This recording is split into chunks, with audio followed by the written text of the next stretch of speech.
Baik, selamat siang, Bapak dosen, Pak Dwi Prasetyo, dan teman-teman. Kami dari kelompok 8 akan mempresentasikan hasil kerja kami mengenai materi Badan Pemeriksa Keuangan. Pertama-tama, izinkan saya untuk mengenalkan anggota kelompok dari kelompok 8. Yang pertama ada Frederico Haryanto Andreas Mae dengan NIM 2106080035.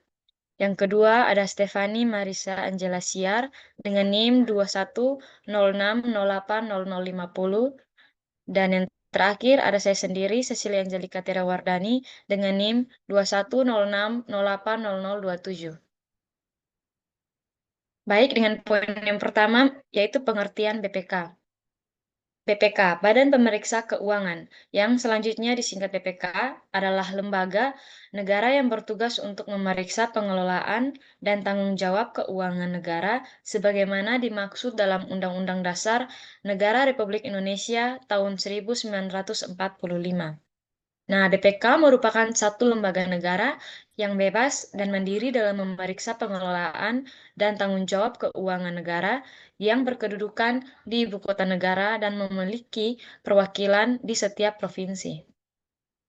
Poin berikutnya yaitu kedudukan BPK. Pertama, Badan Pemeriksa Keuangan adalah badan yang memeriksa tanggung jawab tentang keuangan negara yang dalam pelaksanaan tugasnya terlepas dari pengaruh kekuasaan pemerintah akan tetapi tidak berdiri di atas pemerintah. Yang kedua, Badan Pemeriksaan Keuangan adalah lembaga tertinggi negara yang dalam pelaksanaan tugasnya terlepas dari pengaruh dan kekuasaan pemerintah, akan tetapi tidak berdiri di atas pemerintah.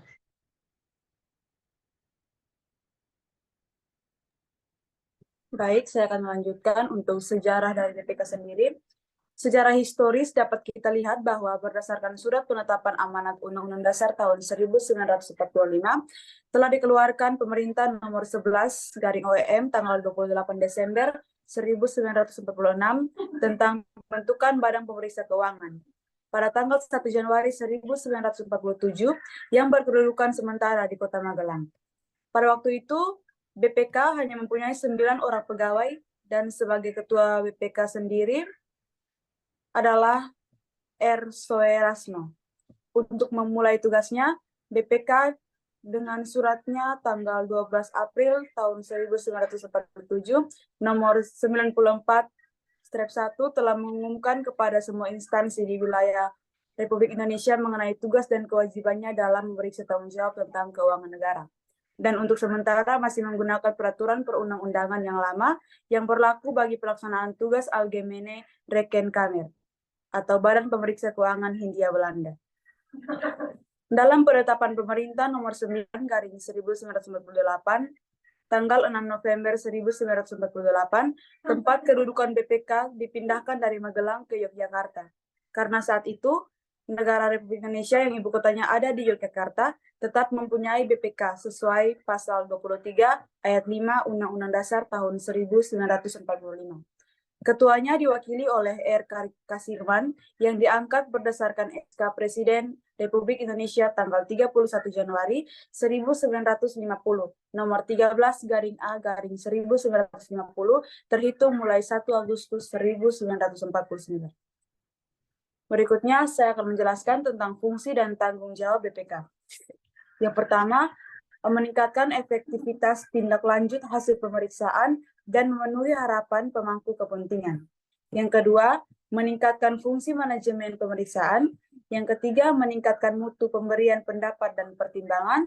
Yang keempat, meningkatkan percepatan penetapan tuntutan perbendaharaan dan pemantauan penyelesaian ganti kerugian negara. Yang kelima, meningkatkan efektivitas penerapan sistem pemerolehan keyakinan mutu. Yang keenam, pemenuhan dan harmonisasi peraturan di bidang pemeriksaan keuangan negara. Yang ketujuh, meningkatkan mutu kelembagaan dan ketatalaksanaan. Yang kedelapan, meningkatkan kompetensi sumber daya manusia dan dukungan manajemen. Yang kesembilan, meningkatkan pemenuhan standar dan mutu sarana dan prasarana. Dan yang terakhir, meningkatkan pemanfaatan anggaran. Berikutnya, tugas dari BPK sendiri sebagai berikut. Yang pertama, memeriksa tanggung jawab tentang keuangan negara. Hasil pemeriksaan itu lalu diberitahukan kepada DPR. Yang kedua, Badan Pemeriksa Keuangan Negara memeriksa semua pelaksanaan APBN. Yang ketiga, memeriksa tanggung jawab pemerintah tentang keuangan negara. Yang keempat, memeriksa semua pelaksanaan APBN. Yang kelima, pelaksanaan pemerintah dilakukan berdasarkan ketentuan-ketentuan undang-undang. Dan yang terakhir, hasil pemeriksaan BPK diberitahukan kepada DPR. Baik, berikutnya saya akan menjelaskan tentang visi dan misi dari Badan Pemeriksa Keuangan atau BPK. Visi dari BPK yaitu menjadi lembaga pemeriksa keuangan negara yang bebas, mandiri, dan profesional, serta berperan aktif dalam mewujudkan tata kelola keuangan negara yang akuntabel dan transparan. Kemudian yang berikutnya, misi dari Badan Pemeriksa Keuangan, yaitu memeriksa pengelolaan dan tanggung jawab keuangan negara dalam rangka mendorong terwujudnya akuntabilitas dan transparansi keuangan negara, serta berperan aktif dalam mewujudkan pemerintahan yang baik, bersih, dan transparan. Kemudian yang berikutnya ada nilai dasar dari Badan Pemeriksa Keuangan. Nilai dasar BPK yang pertama yaitu independensi, yaitu bahwa Badan Pemeriksa Keuangan menjunjung tinggi independensi yang baik secara kelembagaan, organisasi maupun individu. Dalam semua hal yang berkaitan dengan pekerjaan pemeriksaan, BPK bebas dalam sikap mental dan penampilan dari gangguan pribadi, eksternal, dan atau organisasi yang dapat mempengaruhi independensi. Yang kedua, nilai dasar Badan Pemeriksa Keuangan yaitu integritas, yaitu bahwa Badan Pemeriksa Keuangan membangun nilai integritas dengan bersikap jujur, objektif, dan tegas dalam menerapkan prinsip, nilai, dan keputusan. Dan nilai dasar yang berikutnya yaitu profesionalisme, yaitu bahwa Badan Pemeriksa Keuangan membangun nilai profesionalisme dengan menerapkan prinsip kehati-hatian, ketelitian, dan kecermatan, serta berpedoman kepada standar yang berlaku.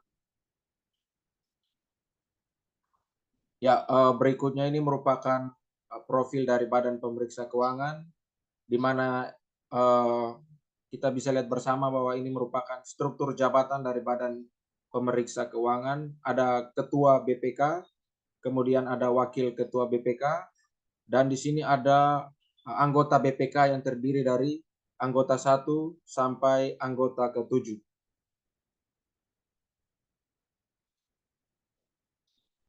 Sekian dari saya kembalikan ke moderator.